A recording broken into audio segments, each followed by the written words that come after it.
चिराग पासवान फिर से एक बार पटना जो है वो पहुंच चुके हैं और उनके कार्यकर्ताओं को आप देख सकते हैं किस तरीके से कार्यकर्ता जो हैं वो पूरे जोशो खरोश में जो है अपने नेता का स्वागत कर रहे हैं। ठीक इसी तरीके से हर बार देखा जाता है कि जब पटना पहुंचते हैं चिराग पासवान तो उनके समर्थक जो हैं इसी तरीके से उत्साहित होकर के चिराग पासवान का स्वागत करते हैं। और सबसे बड़ा सवाल ये है कि संसदीय बोर्ड के अध्यक्ष चिराग पासवान को हटा दिया गया है और वीना सिंह जो कि सांसद हैं इनके ही पार्टी से, अब इन मामलों को लेकर के चिराग पासवान क्या कुछ कहते हैं हम सीधे चिराग पासवान जी से जानते हैं। चिराग जी,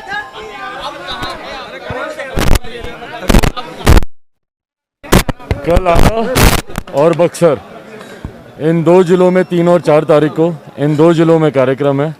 वहाँ की तैयारी है। वहाँ पर भी आप देखिएगा कि जैसे बाकी जिलों में एक जन सैलाब देखने को मिल रहा है उसी तरीके से यहाँ पर भी वैसा ही जन समर्थन। जिस आशीर्वाद यात्रा पर मैं निकला हूँ, जो आशीर्वाद लेने निकला हूँ, वो भारी संख्या में यहाँ पर भी मिलेगा। पार्टी तय करने की ज़रूरत है, कौन सी पार्टी के वो संसदीय बोर्ड की अध्यक्षा बनी है ये तय करने की ज़रूरत है। जहाँ तक रही बात लोक जनशक्ति पार्टी की, तो लोक जनशक्ति पार्टी का जो ढांचा है वो वैसा का वैसा ही है।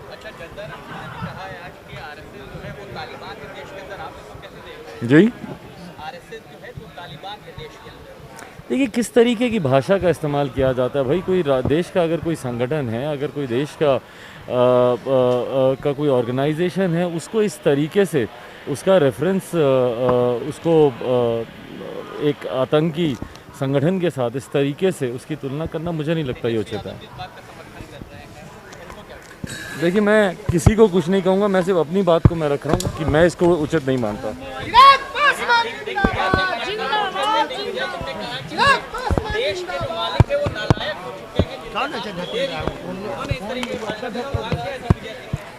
देखिए अपनी बातों को रखते हुए मैं इस बात को कहता हूँ, हर कोई अपनी बातों को रखे। किसी को किसी के भी प्रति कोई भी आक्रोश जाहिर करना आप कीजिए ना, कोई दिक्कत नहीं है, पर भाषा हमेशा मर्यादित होनी चाहिए।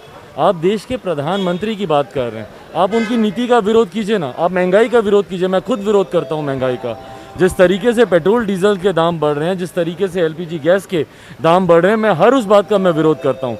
पर देश के प्रधानमंत्री के बारे में इस तरीके की अमर्यादित भाषा का उपयोग करना, इसको मैं उचित नहीं मानता। नीति का विरोध कीजिए। मैं क्या करता हूँ बिहार में, मेरी कोई व्यक्तिगत दुश्मनी थोड़ी है मुख्यमंत्री नीतीश कुमार जी से, पर मैं उनकी किसी भी नीति का मैं समर्थन नहीं करता हूँ। मैं मानता हूँ कि बिहार बर्बाद हुआ है तो मौजूदा मुख्यमंत्री नीतीश कुमार जी की नीतियों की वजह से ही बर्बाद हुआ है। तो आप नीति का विरोध कीजिए, व्यक्ति का विरोध उचित नहीं है। लोक जनशक्ति पार्टी जिंदाबाद। पटना पहुंचे हैं कल आरा और बक्सर में चिराग पासवान रोड शो जो है यानी आशीर्वाद यात्रा चिराग पासवान